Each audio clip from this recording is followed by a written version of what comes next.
last night. Well, I want to say last night. I think it was yesterday, early morning. I had this weird dream. Just weird. I don't know. They're gonna be random, so they're not gonna make any sense. Um, it's just gonna be a true dream depository. So, like, I'm not doing no more making beats behind it or putting visuals. Just gonna be a straight just journal, just like that.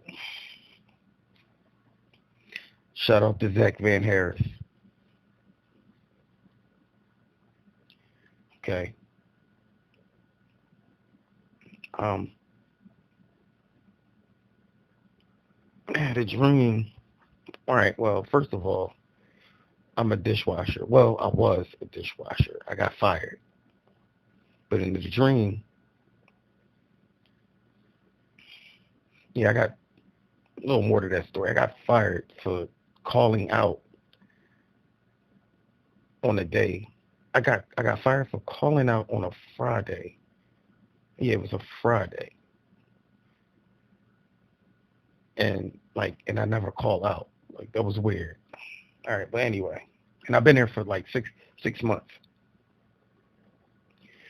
All right, but anyway, uh, um, okay. I remember being in the back and washing dishes, and it's food back there. And for some reason, I'm just mad hungry. I'm just mega hungry, and there's always food back there or whatever like that. It's never an issue to eat food in real life. Like we can always just eat whatever we want. It's like it's a buffet, it's the Golden Corral. Um, and we just we're back there or whatever, and it's just mad food, and I just can't stop eating. It's like steaks and like stuff that's always normally there, but I just could not stop eating it. Like I just, no matter how much food I was eating, I just could not. No matter how much I consumed, I just couldn't stop. Like I couldn't like get full. So it's a manager. His name Lamar. One good thing about Lamar is when he's not a cutthroat. Whenever he feels as though like you about to get fired or you on your way to about to get fired, he always try to save you. Like he don't ever like to see nobody fired. He always try to save you. And you know, so that just but it's more backstory on him. I'll get into that. So I know you like, well, damn, why ain't save you? But it's cool. We'll get into that. Back to the dream. So now, um,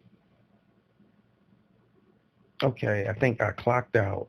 Yeah, I clocked out leaving. Get home. Okay, now when I get home, I think I'm walking down Germantown Ave and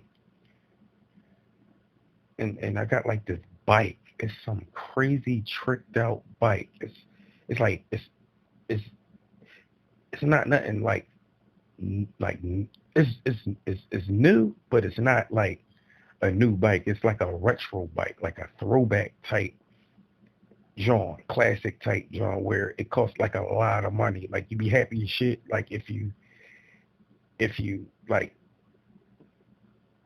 held on to it as a child, like in your baby boomer years, and you just grew up and you just still got it. You ain't never like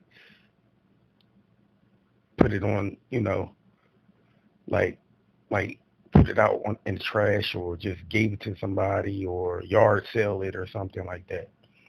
Something like that. But it was nice. It's clean. It's green. Um, It was green, silver. It looked really nice. I wish like, I wish my brain can just, I wish they got the technology where you could just make your brain just project exactly what you see inside of it to a visual where the other person could just see. Not to stop it, but not to stop the dream, but it'll be dope if you can record your dreams so you could just see how everything transitions from when it started to the finish. Think about that for a minute. Now let's get back. Now, um,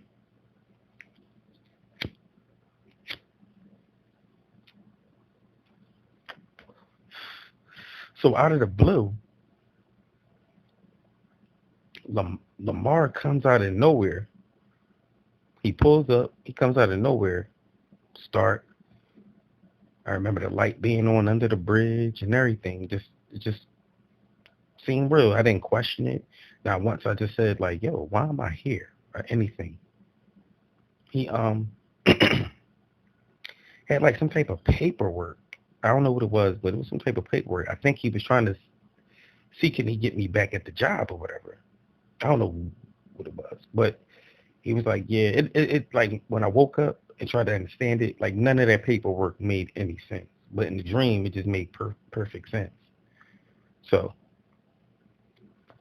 uh, what I do? So, oh, so he looked. I looked at it. He made sure I read it, reread it, and understood it, and signed it. So then he was like, he had a friend with him. His name was. He said it like it was some white Jewish guy, but his name was Cruz. I get into that too. Cruz does exist, but he's not a white Jewish guy. I get into that another day. Now, uh, we goes. All right. Lamar goes and take. He takes a look at my bike. He's like, "Wow, this bike. Like he was admiring it. He's like, whoa, like, dang, like how you, where you get this from? Like, they, like, I think you probably like the only one in the world who has this bike or whatever." So Cruz, quote unquote, was like, well, yeah, let's Lamar, like, yo, I know what we could do. Like, I know how I know how we could cook those meats we got at your house. He was like, we could use that the we could use that wood. All right. He wanted to use this wood. It was like some wood. I don't know, some wood that just been like under the bridge for a long ass time. Like, and it wasn't like on the ground. It was like how like sneakers would be like hanging up on a wire or something like that. Well, it was under the bridge, but hanging off a wire, piece of wet old wood. But for some reason, they wanted to use that for the smell, so they can just like cook the meat, like so they could use it for the smoke. Well, like when it's done, put it in the smoker and then like cook the meat. Well, I'm sorry, like burn the wood so that smell could get into the meat or whatever. So we get we had to get up there. We got up there. It was a little obstacle, but we got it. Running down. I used some type of pliers to get it off. I don't know, some weird type of plier. Um. So all right, we're at their house. Well, we're at Lamar's house. So we get there,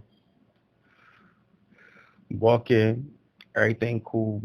Sitting down, conversing, and I'm sitting down thinking to myself like, damn, like Lamar really fucks with me, like you know what I mean, like he really do. He fucks with me like that, like you know what I mean, like he really trying his best to get me back in there. Like that's crazy to get me back at the job. Like we on off hours. It's nighttime. It's late. It's late, yo. Like it's like mad late. Just around the time he's supposed to be like probably getting ready for work or something like that. But he's spending his time with me. So we get in there. It's like a small apartment. Like the apartment was real small. It's like as soon as you, it's like kind of smaller than the. I don't know. Can I say it was it's smaller than the efficiency? I don't know. It's like you walk in. As soon as you walk in, it's yeah. I guess it's like the size of the efficiency or something. It's like a living room. I wish I could like just project it and show you. And then like on this, it's like a little living room, and then there's a door on the other side, and then it was like a bedroom. So